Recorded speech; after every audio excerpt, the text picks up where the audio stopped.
Live from New York City, it's the Wendy Williams Show. Today, pull up a seat. Wendy's talking the biggest stories of the week with her Hot Talk panel. And he's heating up J-Lo's new movie. Sexy newcomer Ryan Guzman is here. Plus, Wendy's got you covered with all of today's extra juicy hot topics. Now, here's Wendy.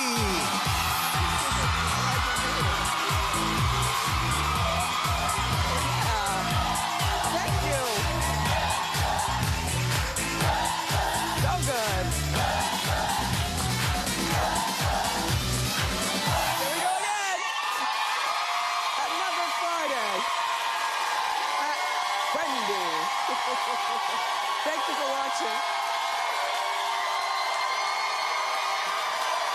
My co-host, my studio audience. Looking good. Looking very good. How you doing? I'm doing okay. Let's get started. It's time for Hot Topics.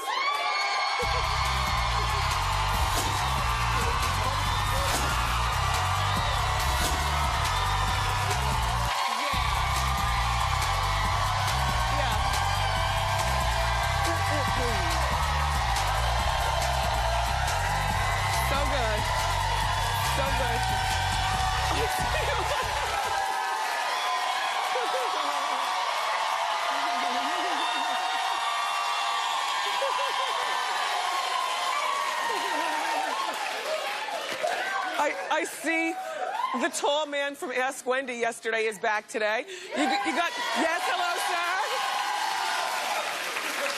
sir. Who else has been here before? Clap. Nice. A lot of people wonder how you get tickets and how you get tickets, especially back-to-back and stuff. I don't know how they do it, but the tickets are free, and you're invited as well. Go to wendyshow.com.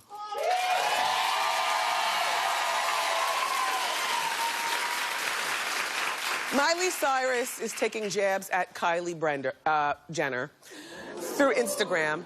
It's really very unnecessary, and I'll explain why. All right, Miley posted this picture with the caption, "Do you think if I push my boobs up, I'll get more followers?" Now, maybe she's not taking jabs, but to me she is. She's mocking this beautiful picture of Kylie. Everybody in morning meeting says Kylie looks better than her there. Yeah.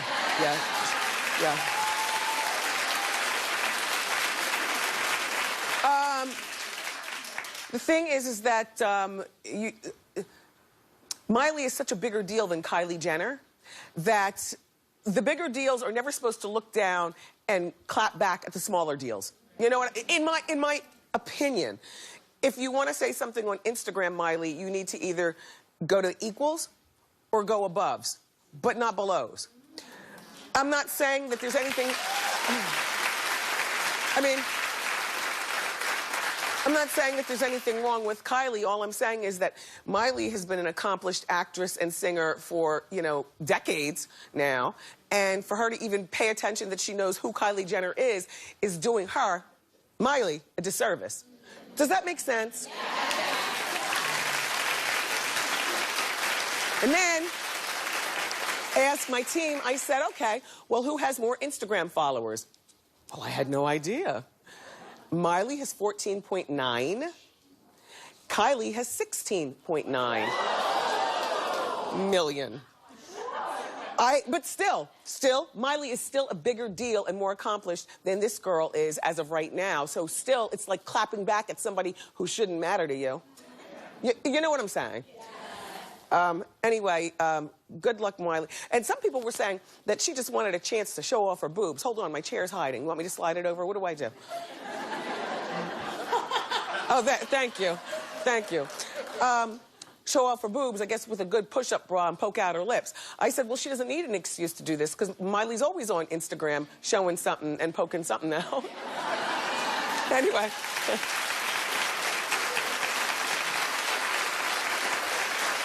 There's grumblings of a new reality show, and this one I think I'll watch if I happen to be awake. And it happens to be on a good day where I can actually, stay up and watch. Okay, yeah, it's Tori. Tori and Dean, reportedly Tori wants a reality show with Dean. She wants it to still go on, but Dean is refusing to film another season, you know, which, good for him. He's...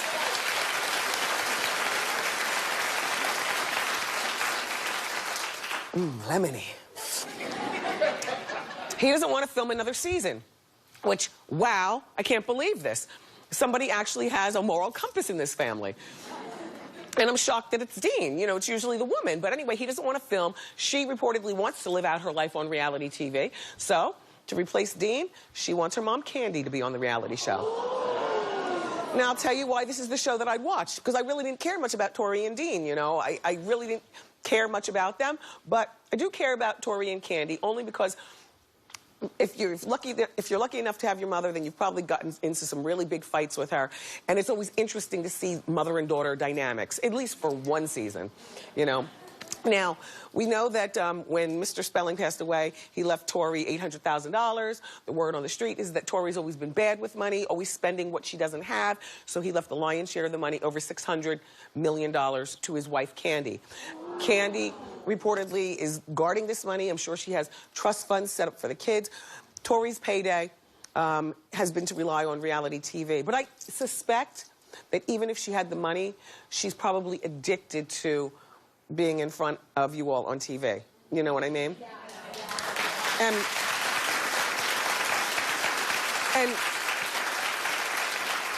after all these years of them fighting, I've stopped blaming Tori. There's got to be something really evil.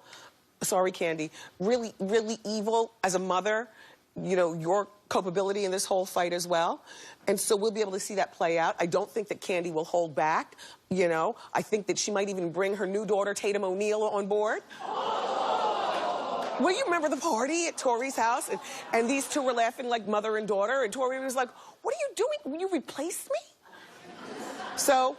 I believe Tori has chosen reality TV over acting because she's really good at those Lifetime movies. I mean, she's done so many of them that I love. I almost remember the dialogue.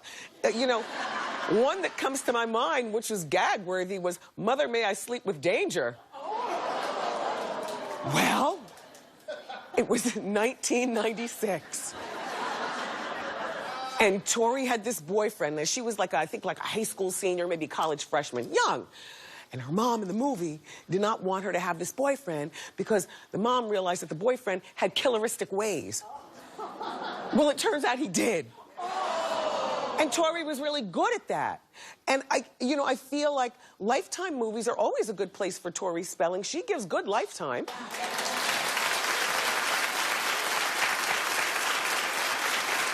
But as long as they're going to have this reality show, like, I wonder if Dean, if she and her mom have it, will Dean, like, be passing through the living room? Will he be any part of the show? Because I don't care if he's part or not. I want to find out the origin of why these two are always fighting, mother-daughter. Like, why they're always fighting. And this is her only daughter, and that's your only mother. And Mrs. Spelling only has one other child, and that one child is Randy, and he's a motivational speaker, and he lives up in, like, Seattle or something like that. And whereas Tori lives in L.A., you know, right around the corner from Mrs. Spelling, and they could be having lunch at Chasen's. Is that place still open? I've been reading those magazines for a long time. Anyway, I would watch this. You don't have to agree with me. Clap if you would watch this show, Mother-Daughter.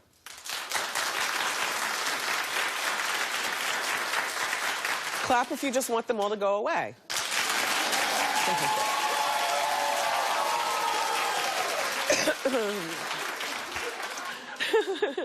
All right, well, Jessica Simpson wants to cash in on her cute kids. And her husband, Eric, is not happy about this at all, neither am I. Well, she's got two kids, that Maxwell and Ace. Maxwell, oh, they're adorable. Maxwell is 2 and Ace is 16 months, and reportedly they've been getting offers to model.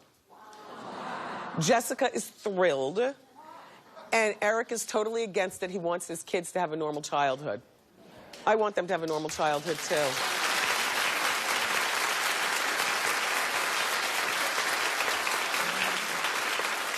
The thing is that Jessica probably doesn't realize what a normal childhood is because, no, she hasn't been in front of us since she was Maxwell and Ace's age, but she was a Disney kid, right? She tried out as a Disney kid but didn't make it? Yeah, when she was 12. When she was 12. But then she went on to do other things. The point is that she's one of these showbiz ladies who probably wants showbiz kids. And I just feel as though, okay, they don't need the money, so that's not a reason to do it. And they already have just enough of a degree of fame that they'll need maybe to help them get jobs or push them along a little bit further once they get out of college. I think that entertainment isn't for children. Maybe your children, if that's what you want to do. Maybe your family needs money. You have really adorable kids. You know, maybe you're out of work and you have a few extra hours and you want to run into the city with your kids. I'm not even for that. I know people have asked me before, how do I get my kids started? And I always say, I don't know, even if I do know. But I don't know. I try to save them from themselves, you know what I'm saying? I don't know. I wasn't a kid when I got started. It's just really a scummy business, you know, and if you don't need the money and you don't need the exposure, then don't do it. All the pedophiles and weirdos, you know, and then they become teens and all the drug addicts and, you know, not everybody, but, you know, you read stuff. You know what I'm talking about. Okay. Good luck, Jessica. Erica, let's fight to keep them out of modeling. So there are lots of juicy stories in the monthly magazines. Magazines are expensive, so I save you the money by reading them for you. It's time for Wendy's Got You Covered. Hit it.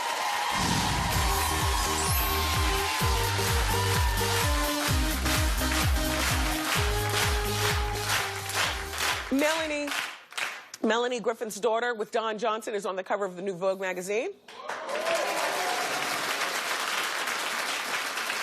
Pretty girl, right?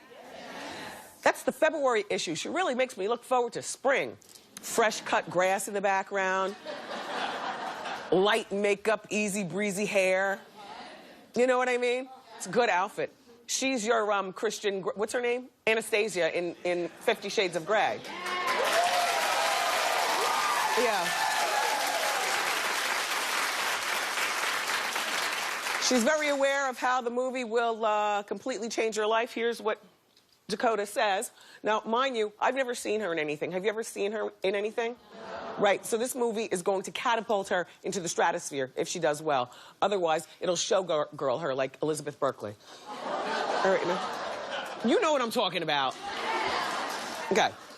She says, I think about my dwindling anonymity, and that's really scary because a very large part of me would be perfectly happy living on a ranch in Colorado and having babies and chickens and horses, which I will do anyway. She sounds like a simple girl who sees the pitfalls of celebrity through her own parents, but I believe that her parents and her knowledge of Hollywood will probably keep her out of the pitfalls. I don't know how old she is, but I've never seen her falling out of a club high, you know, like in the magazines and stuff. So apparently they raised themselves a good one. And so this is like her big coming out. You know what we should do? We should send TLC $1,000 for their Kickstarter. And this is what'll happen, right? And then we decide which one of them that we want to go see 50 Shades of Grey with us. And then we go as a Hot Topics team and bring them with us.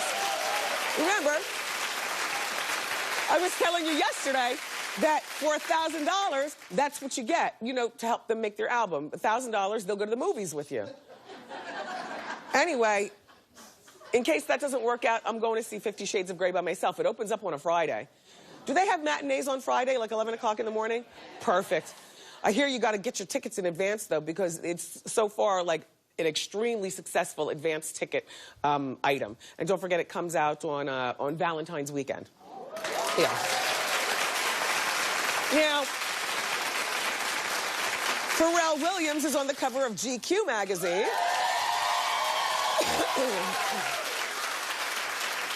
They just showed a lady with some really good eyelashes in our audience. Yes, you are turning it. You are turning it. Yes, yes. Anyway, but inside the magazine, what caught my attention was Iggy Azalea. She did an interview with GQ, and here's what Iggy said. she said something that a lot of us have said, but except she's not in denial. She's very knowledgeable that her career could be a flash in the pan.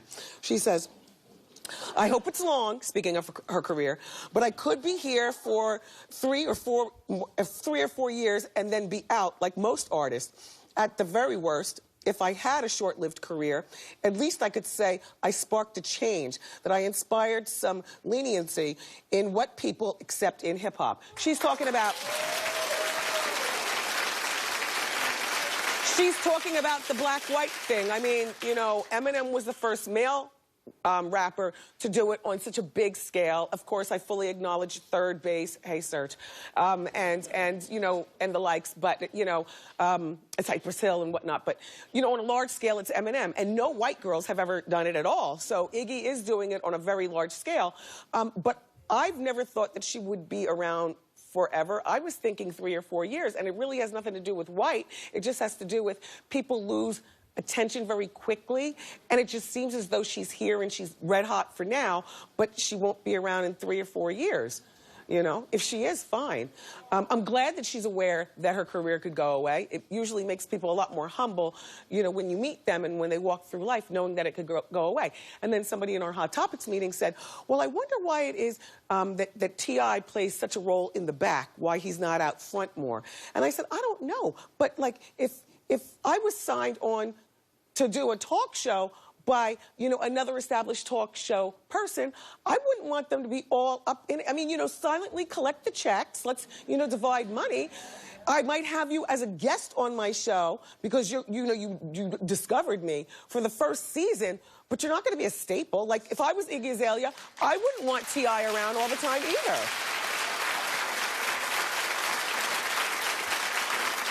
And that's Wendy's Got You Covered. Thank you.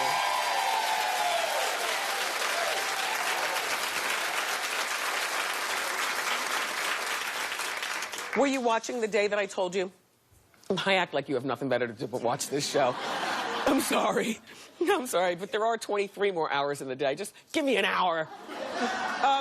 Anyway. No.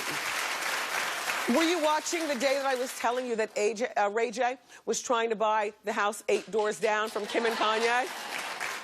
Do you remember what I told you, that Kanye needs to, you know, pay twice as much for the house just to shut it down? Because I'm not counting Ray J's money. My assumption, though, is that he doesn't have as much as Kim singularly or Kanye singularly, and together they have more money that, you know, they could buy Ray J. You know what I mean? Ray J still has millions. Don't cry for him, Argentina. So the house that Kim and Kanye are buying, they built it themselves. It's like a $52 million house. But in the neighborhood, apparently the houses are all gorgeous, but there are some houses that, you know, you can get for a mere $2.9 million. And I say mere because in that neighborhood you would think all the houses would be, you know, 40 million, 50 million, but no, that's not the way it is. The house that Ray J's interested in is $2.9 million, and he already put in his bid for $2.7 million. Well, it looks like somebody was watching the show the day I was talking to you all about this, and apparently it wasn't Kanye, because to me, Kanye doesn't give a damn. About none of them, you know. Anyway, the momager, Chris, that woman, show a full shot so we can see that ugly coat she's wearing. So it's a horrible guy. What is that, squirrel? What is that? Anyway, reportedly, Chris wants to outbid Ray J or pay him to go live somewhere else. Now, see, to me, this is not Chris's job. This is Kanye's job to outbid him or pay him to live somewhere else or something.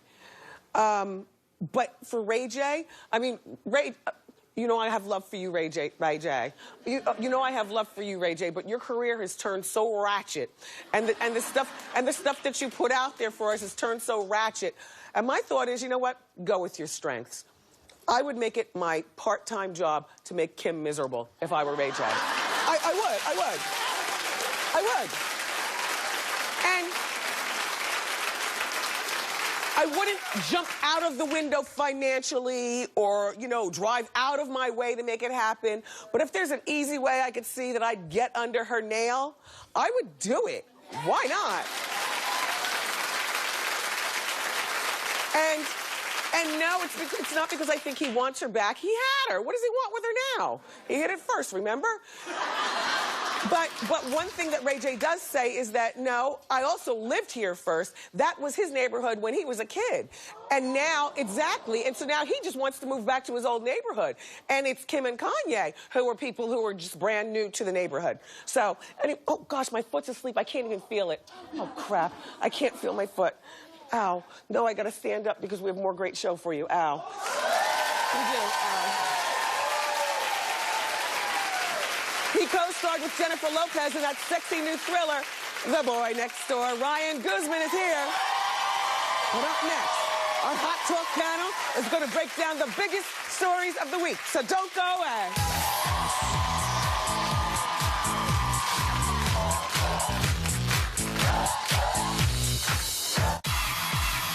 It's time for...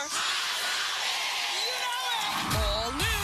It's a Hot Topic Monday, busting at the seams. Plus, get your game on. We're winning big. Shake off the winter chill. We're keeping it hot on Wendy. Monday on an all-new Wendy.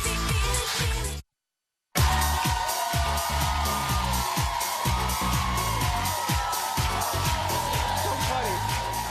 Hi.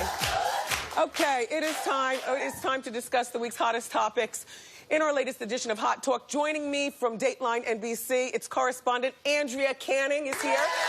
She's got a new line of office accessories available at Michael's stores. That's me. Okay, no. I do have a new baby, though, on the way. You do? How about that? Another baby. Good for you. This will be, wow. But no office accessories. Her office accessories available nationwide at Michael's stores. Say hello to our friend Sabrina Soto. And he is CNN contributing and ESPN senior writer. Give it up for LZ Granderson. Nice. Okay. This story's been floating around for a moment. Mark Wahlberg is seeking a pardon from 2 hate crimes he committed back in the 80s. In the first one, he threw a rock and shouted, "Kill the N-words," to a group of 4th graders. One of the victims, a girl, thinks he should not be pardoned. She's also left with a lifetime mark on her face. So every time she looks in the mirror, she's reminded of this. And in the second offense, Mark knocked out a Vietnamese man and shouted racial slurs. The question is, do we think that he should be pardoned? Mark says that he's a changed man. Sabrina, we're going to start with you. No. Okay. Okay.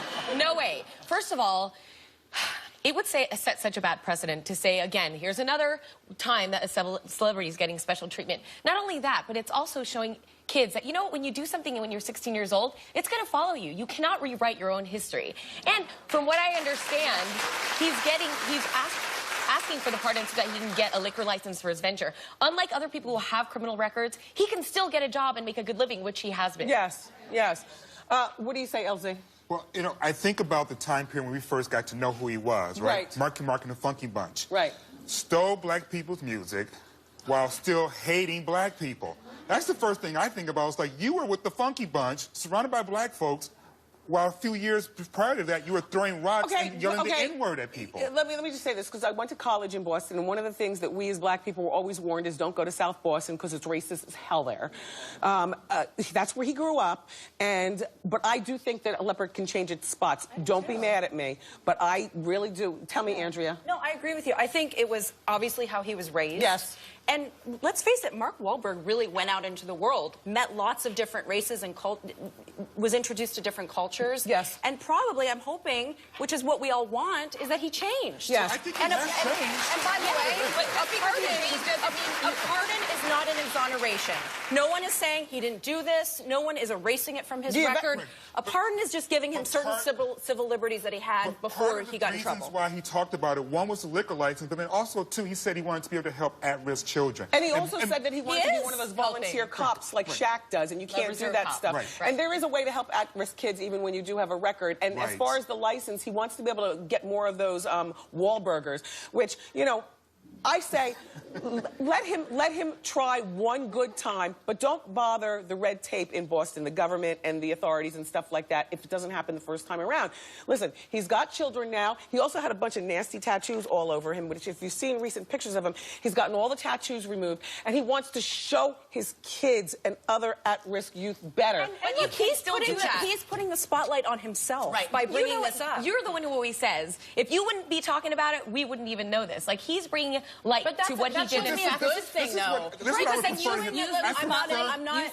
This is who I was. This is who I am now. Right. If you're going to have the spotlight, I would like to see him say, this is a part of our law, our criminal justice system, that perhaps is flawed and needs to be addressed. He's in a position to use his platform to not just to change things for himself, but to actually get in touch with people like Rand Paul, get in touch with Cory Booker, men who are trying to address the criminal justice system so that it's not just him being benefited by this change, but actually helping the at-risk children. He is helping at-risk children now. All right, let's move along to the next. He wants to help them even further, and there's only but so far he can go with the record, not expunge. Pardon. All right, this story really has me heated because I hope that I'm not the only one standing alone in this. Are you a parent? No. Are you a parent? Yes. How many kids do you have? I have one 18-year-old. Okay. There's a teacher in hot water for allegedly taking it upon herself to style one of her students' hair and then posted it on Facebook. The photo went viral, and here's what the teacher wrote to go along with the picture. One of my students came to school today with her hair full of knots, lint, and ridiculously tangled. It just broke my heart so badly that I refused to let her leave school the same way she came. When I finished, she looked at herself and said, "Oh, so pretty." It is unclear whether the teacher had the parents' permission or not. But let's just go on the assumption she didn't have the parents' permission. I'm fighting. How dare you make me feel like a bad child? And how do you know, or bad parent, and also how do you know that my family is not into the natural look? And if she had a little bit of lint in it, that might be because it's 30 degrees out and the kids wear wool hats. All you have to do is pull the lint. Andrea, what do you think?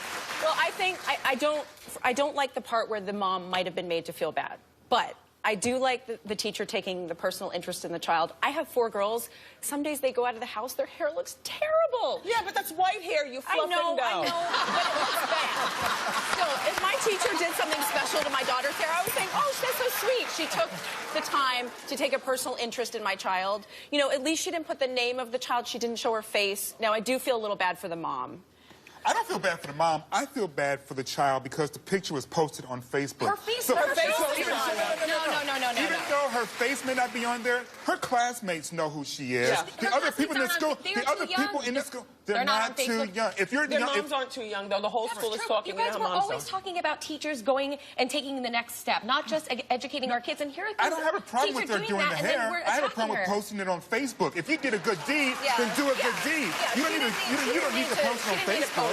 She didn't need to post it, but I think her heart was in the right place. I'm mad that she did it, and I'm mad that she posted it. And even if she never posted it, if my child came home and her hair was intricately done, the first thing that I would think is, how dare the teacher? Next thing I would think is, oh my gosh, it does look beautiful. But how much did she try to talk and extract from my daughter while she's dividing hair? You know, getting your hair done is a very intimate thing. Yes. So, is Daddy in the house or not? So, Mommy and Dad... No, that is true. That is very, very true. Oh! That is very true. Sabrina, when you have children, you will find out teachers use little kids to extract information about the goings-on in the household. And you teachers, we love you, but you do it all the time. I'm on to you. And the other thing, too, is that if you look at her hair, I have locks, right? I don't let just anybody do my hair, because you're sitting there for quite a long time as this person's putting their energy in you, doing your hair, talking back and forth. So she did spend a significant amount of time with that little girl, and I am curious as to what the conversation was like and exactly what was being said. Maybe she was singing to her. You don't know. We weren't there. I'm curious. That's what I'm saying. I think what matters in the end is that the teacher cared, and I do think the teacher cared. I do think the teacher cares. I agree. Yes. Stay in your lane, teachers. Okay, the next story. There's a 5-year-old boy who recently was sent home from school with a note from a classmate's mother, which included a bill for $24 for failing to show up to the little boy's birthday party after the parents RSVP'd yes. The father refused to pay. The case could be heading to court. I have a very strong opinion about this, but I want to hear what everybody here says. LZ? All right, so my first thought was, as a dad, I have done these big kind of parties where you have to pay in advance for X number of kids. If you RSVP, that means I've paid for you in advance. If you're not going to show, then call a brother. Let me know. Because then I can either put someone else in that place, or I could say, instead of paying for 15 meals, I just need to pay for 14. Right. My biggest problem was that you sent your message via your child. Call me up, adult to adult, and say, this is the problem that we've had. How can we resolve this? Don't give the message to the little boy and have the little boy then come home with the message. That was my problem. I do forget. Like, I forgot to take my kids to a party one time, and I felt horrible about it. You should have. You know, I did. I gave them an extra nice gift and, like, wrote a note and everything because I felt so bad. But, like, I have a two-prong approach to this one. If I don't know these people very well, I am totally blowing them off. You put that thing in my kid's backpack, just get away. Like, I don't need to deal with it. So you're not going to pay it and then blow them off? Yeah, exactly. Now, if I knew them and I was, like, friendly with them, sort of, I would pay them, and then I'd give them the cold shoulder. Okay. No, but first of all, in this case, they couldn't get a hold of the parents of the boy who was having the party. They didn't have any contact information. Yes, they did. They RSVP'd. They RSVP'd. Okay, this is what happened. The day of, they gave their son a choice. Do you want to go to this party, or do you want to go to your grandparents' house? And he chose to go to the grandparents' house. The parents then couldn't get a hold of the birthday boys. Wait a minute. So they didn't go. I would say, I think that woman needs to get a life. And you know what? Pay her, but pay her in pennies. 2,400 pennies, right? No, I say, you know, depending on your household, $24 is a lot. If you've got 10 kids who've done the same thing, that's a lot of money. As a mother who's had to in the past RSVP for my son to things, I would not only pay, and I'm not offended by the receipt, by the way, because that's more effective than you calling me and saying you owe me $24. Like, I want to see what I owe the $24. I'd pay the $24. I wouldn't complain about it. And depending on how close my son already was with this boy would be whether they still play with one another. If the boys are close, this would not affect me. Because as a parent, I know what it's like to be stiffed after you put your money out for something. But you know what? Stuff happens. You got to roll with it. There's lots of things as parents we want to say to people, but you got to hold it back sometimes. What about the message you're sending to your child? Children. If you send that message to your child that, oh, you'd rather do this instead, then there's no commitment. You don't follow its commitments. You want to know what the message is? You keep your word. Your word. I agree with you. Yes, you keep your word. Right. I don't blow things off on purpose. Yes. I've done it once by accident. Well, I would never do it on purpose. Shame on you. I'm such a bad mother. Thank you so much to all my panelists. For more information on my panelists, go to wendyshow.com. Up next, from the sexy new thriller, The Boy Next Door, Ryan Guzman is here.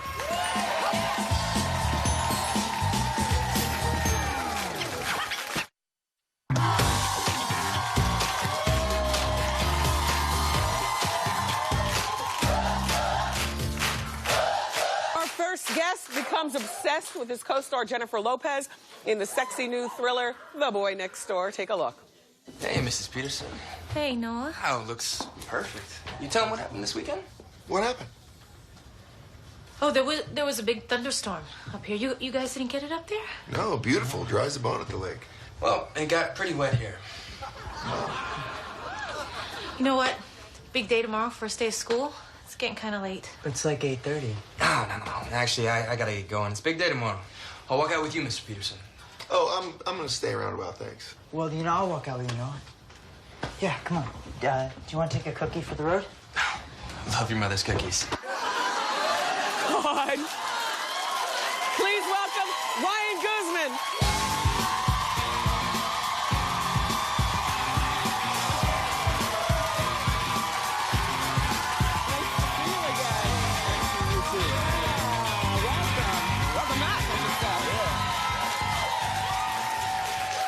That was nice that you stopped by earlier this week when Jennifer was here. Of course. Nice surprise. I got number 2, though. Yeah. I'm still waiting for number 1. Yeah, there. You and Jennifer looked really great at the Golden Globes, and before I realized that, you know, you and the movie and whatnot, I didn't put it all together. I just said, oh my gosh, she's picked up another young man. Oh, yeah, there we are. You look couple-ish, and then, you know, we follow her on Instagram, and your pictures are everywhere. Yeah. But she told us that you guys aren't dating, although you did do the audition at her mansion. Yeah. So Sabrina Soto from my Hot Talk panel, Sabrina goes to me, oh my gosh, he's here today. And so I said, yeah. She says, I follow J-Lo on Instagram, and I swear they're dating. I said, no, she said that they aren't dating. Like, I believe that you're not dating. But she said, no, yes, they are. Look at her Instagram. Everybody has it in their head, yeah, for sure, that we're dating. But no, we're not dating. Well, then why are you looking down there? We're not dating. Yeah. So you auditioned at her house. Yeah. Which I found odd because, you could be the killer. Yeah. And if you don't get the job, then you'll know where to go back and kill. I won't be doing any more killing. Well, no, you got the job, so now you don't have to kill. Yeah, no, But what about the other guys who auditioned? The other 150 guys. I didn't know there was 150 guys that went out for my spot. I know. Yeah. So when you went, how many guys were there? There was only one guy, I think. And now, do you wait out on the motor court, double parked, and go in the house one at a time? No, actually, we went to the house, and it was huge. It's a mansion. Yes. It's massive. But we went into her theater. Yeah, she has a massive theater, kind of like half the size of this. It's huge. And now, you entered through the theater door, or you had to walk through the kitchen and the foyer and past the living room? Yeah. Wow. Past the security guard, the dog. No. Where'd you enter? The front door? Yeah, the front door. She let me in. It was really, What'd you see? What'd you see? It's a code word blue. Let me in. And they let me in. I saw everything. I went to the bathroom. What was in there? It was a beautiful bathroom. I don't know. Did you open the medicine cabinet? No, I wasn't that creepy. Did you look under the sink? No, I used the towel. That's about it. Damn it, man! Well, look. Yeah. So you got the job. Yes. And now, we'd never heard of you before this, unless I'm overlooking something. I was on a couple films, Step Up Revolution, All In, Pretty Little Liars. Okay. Where were you last year for the Golden Globes? Because this year you were on Jennifer's Arm, but where were you last year for them? I was in my tiny little apartment on my couch watching the Golden Globes, wishing that I could be there. Yeah. Well, good for you. You see how fast things change in life? So, you guys had a particularly very sexy love scene in the movie. It's just... Have you ever done a sex scene before? I've never done not like that. No. Yeah. Now, I know generally speaking, when people do sex scenes, they make it a closed set. Yeah. So it's like the cameraman, and did they make it a closed set for you, or everybody was... Well, they made it a closed set more for Jennifer, yeah. For me, it was kind of like, just deal with it, dude. Yes. Yeah, so they gave me a tiny little sock. It was like, this little thing, and they said, put that on and go out there and do your scene. And, yeah. Wow. Yeah. Well, I cannot wait to see this movie myself. I love movies like this, Just gets right to the point. So you play a high school kid. Yeah. And tell the rest of how you become involved. Yeah, pretty much I come to living next door to Jennifer's character, and I kind of weasel my way into her life. By befriending her son, and then finding out that she actually teaches at this high school. And I'm a 19-year-old that's been held back because his family has passed away, and he had all these problems, and he weasels himself into her classroom, and then into her bedroom. And then you become obsessed. And then pretty much everybody else just becomes collateral damage. You know. This is our kind of movie, everybody. All right, so Ryan, it was very nice to meet you. Congratulations on your big breakout role. We got you something to remember your role, and here it is. Wait, you got to get the rest of the joke. Wait, look at this, look. It's Ryan Guzman, everybody. The Boy Next Door hits theaters today. Ask Wendy is next.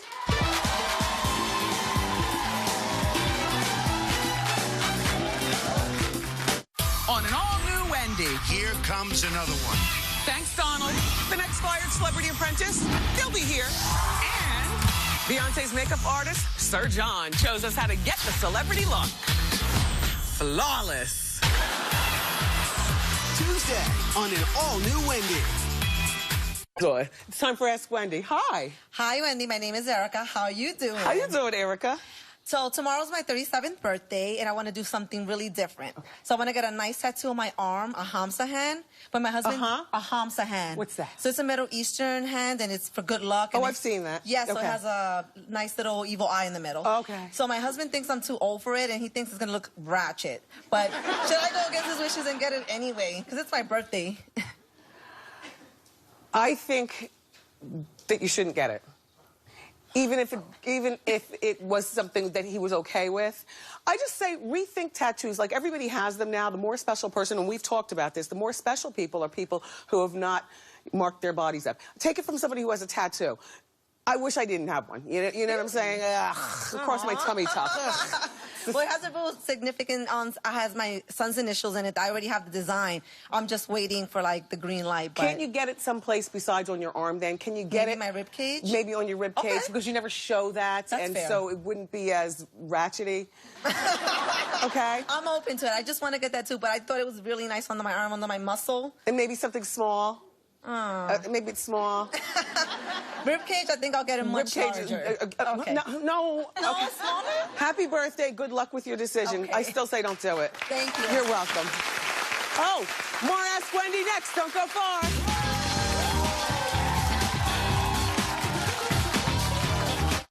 Watch The Wendy Show whenever you want on my YouTube channel. Hot topics, celebrity interviews, and of course my legendary after show. It's all on YouTube. Subscribe today. Still Ask Wendy. How you doing, sir? Hi, Wendy. I'm Franny. How you doing? Hi, Franny. How can I help you? Well, I'm been married 35 years, and I'm thinking about retiring at the end of this year. And I've been talking to my wife lately, and she's like, I don't know if I could put up with you being home 24/7. So I'm thinking, should I let her retire first, keep working, or how can I, what should I do? Because she's thinking about retiring also? Yes. Why don't you let her retire first? Because I get that. Like, when people retire together, then you're sitting in the house staring at each other, and oftentimes that spells disaster. Why don't you let your wife retire first? Are you okay to work another year? Sure. And then you work another year, and then you retire afterwards. And for the next year, Franny, you have to think about what you want to do so you're not up under each other. And you know what? You understand what I'm saying? Yeah. Yeah. That'll give her a year to set the rules.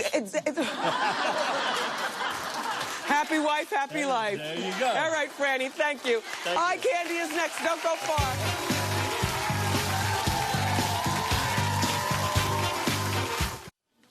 I'm here with Maria Jonio. She's a real estate person from Westchester. I love your outfit. You're my audience eye candy. Thank you. Your hair looks so healthy. Tell us about the rest of your outfit. Well, the whole outfit is actually H&M. The blazer was $30. The tank top, $9.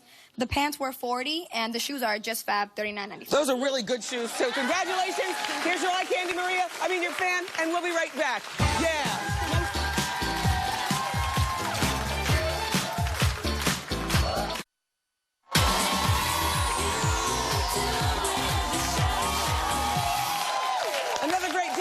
Wendy, I want to thank my guest and my co-host, my fabulous studio audience. On Monday, a full hour of the juiciest hot topics, plus celebrity chef Kelsey Nixon's here to show us some delicious winter meals. I love you for watching today. Have a wonderful weekend, and I'll see you next time right here on Wendy.